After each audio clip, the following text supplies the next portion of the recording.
ketemu lagi dengan saya Andre. Ya, hari ini saya belajar tentang bagaimana mendapatkan data yang baik dan benar. Ternyata itu saya selama ini kerjanya di Facebook, ngambil data di Facebook, tapi itu kurang efisien. Kita ngambilnya di WA, di grup-grup WA, itu nyarinya di Google rupanya. Terima kasih, Mak Bet. Hari ini linknya tambah 1, alhamdulillah. Semoga cepat pecah telur. Bukannya udah dapat ilmu baru untuk nambah lead, akan dipraktekkan insyaallah dan nambah lead. Dari tadi ngomongin leads, tahu nggak sih apa itu leads? Nah, saya mau bagi nih, banyak kali ngomong.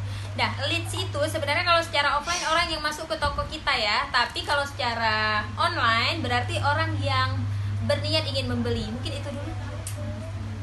Jadi lead itu dia yang akan membeli punya kita. Jadi banyak yang masuk dalam toko, pastinya banyak yang beli.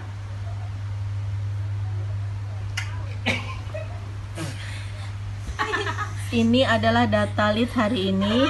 Besok kita lihat apakah mereka bertambah atau tidak. Weng weng weng.